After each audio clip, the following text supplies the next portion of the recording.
साहस की विजय। बहुत समय पहले प्राचीन दक्षिण भारत के एक वैभवशाली राज्य में सोमेश्वर नाम के एक प्रतिष्ठित व्यक्ति रहते थे। उनके 2 पुत्र थे, अजय और विजय। सोमेश्वर के पास उनके पूर्वजों की एक अनमोल विरासत थी, एक अत्यंत चमकदार सूर्यमणि रत्न। इस रत्न के बारे में कहा जाता था कि ये केवल उसी के पास रहता है जो ज्ञान और साहस दोनों में निपुण हो। सोमेश्वर चाहते थे कि उनके पुत्र इस विरासत के सच्चे उत्तराधिकारी बने। एक सुबह सोमेश्वर ने अपने दोनों पुत्रों को बुलाया। उन्होंने गंभीर स्वर में कहा, मेरे प्रिय पुत्रों, इस रत्न को धारण करने के योग्य बनने के लिए तुम्हें संसार में जाकर विद्या और कौशल सीखना होगा। अजय, तुम नक्षत्रों और ज्ञान की खोज में जाओ। विजय, तुम शक्ति और युद्ध कला का प्रशिक्षण लो। जब तुम पूरी तरह निपुण हो जाओगे तभी तुम इस रत्न के अधिकारी बनोगे। विजय ने उत्साह से अपना सिर झुकाया। अजय अपनी यात्रा पर निकल पड़ा। वो दूर उत्तर के पहाड़ों में स्थित विद्वान गुरु नक्षत्रन के आश्रम पहुंचा। वहां उसने सादगी भरा जीवन अपनाया। अजय ने एक साधारण सफ़ेद धोती पहनी और अपने बालों को एक जूड़े में बांध लिया। उसने अपना सारा समय प्राचीन तालपत्रों और खगोलीय यंत्रों के बीच बिताना शुरू कर दिया ताकि वो ब्रह्मांड के रहस्यों को समझ सके। दूसरी ओर विजय दक्षिण के घने जंगलों में स्थित एक प्रसिद्ध युद्धशाला पहुंचा। वहां उसने महान उस्ताद से कलारीपयट्टू की शिक्षा लेनी शुरू की। विजय ने अपनी कमर पर एक मजबूत लाल पटका बांधा और शरीर पर चंदन का लेप लगाया। वो हर दिन सूर्योदय से पहले उठकर तलवारबाजी और आत्मरक्षा के कठिन दांव पैच सीखता था। जैसे जैसे समय बीतता गया, अजय ज्योतिष विद्या में बहुत निपुण हो गया। वो रात रात भर जागकर तारों की चाल को देखता था। उसने सीखा कि कैसे ग्रहों की स्थिति से छिपी हुई चीज़ों का पता लगाया जा सकता है। अजय का मन अब एक शांत झील की तरह स्थिर था जहां ज्ञान की लहरें उठती थीं। विजय ने भी अपनी मेहनत से सबको चकित कर दिया। वो अब बहुत शक्तिशाली और फुर्तीला हो गया था। वो ऊंचे पेड़ों पर एक झटके में चढ़ सकता था और अपनी तलवार की एक ही वार से विशाल लकड़ियों के टुकड़े कर सकता था। उसकी बहादुरी की कहानियां आसपास के गांवों में फैलने लगी थीं। कई वर्षों के कठिन परिश्रम के बाद अजय की शिक्षा पूरी हुई। गुरु नक्षत्रन ने अजय को आशीर्वाद देते हुए कहा, वत्स, तुमने वह विद्या प्राप्त कर ली है जो अंधकार में भी मार्ग दिखा सकती है। अब तुम अपने घर लौट सकते हो। अजय ने अपने गुरु के चरण स्पर्श किए और अपना झोला उठाकर विदा ली।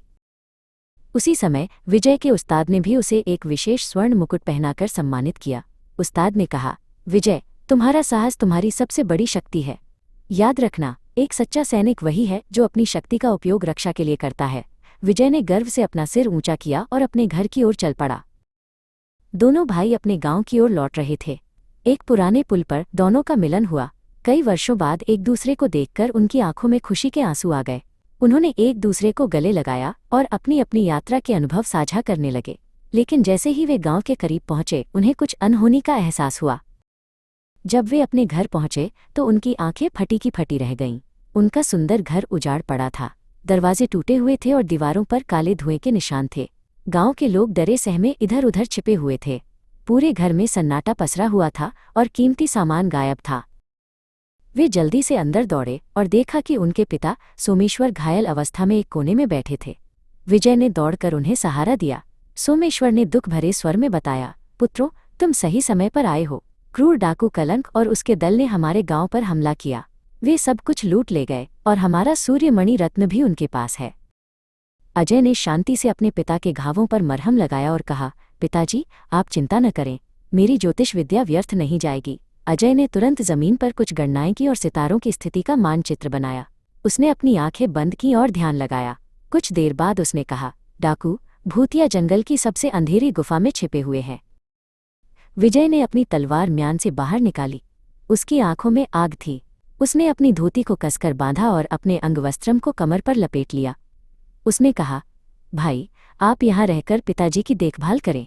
मैं उस डाकू कलंक को सबक सिखाकर अपना रत्न वापस लाऊंगा। अजय ने विजय का हाथ थामकर उसे सावधानी बरतने को कहा। विजय भूतिया जंगल में दाखिल हुआ। वहां का माहौल बहुत डरावना था। पेड़ों की शाखाएं कंकालों की तरह लग रही थीं और चारों ओर अजीब अजीब आवाजें गूंज रही थीं। लेकिन विजय बिल्कुल नहीं डरा। उसने अपनी कलारीपयट्टू की शिक्षा का उपयोग करते हुए बहुत ही सावधानी और चतुराई से झाड़ियों के पीछे छिपकर डाकुओं के ठिकाने का पता लगा लिया। गुफा के बाहर डाकू कलंक अपने साथियों के साथ जश्न मना रहा था। विजय ने सीधे हमला करने के बजाय एक पत्थर फेंककर डाकुओं का ध्यान भटकाया। जैसे ही डाकू इधर उधर हुए, विजय बिजली की गति से अंदर कूदा। उसने अकेले ही कई डाकुओं को धूल चटा दी। अंत में उसका सामना कलंक से हुआ।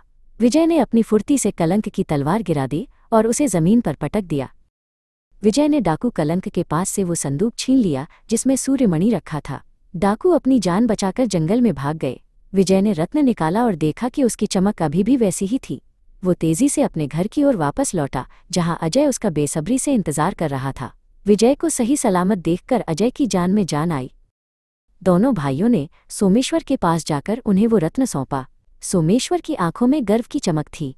उन्होंने कहा, आज तुमने साबित कर दिया कि असली विरासत धन नहीं बल्कि वो गुण हैं जो तुमने सीखे हैं।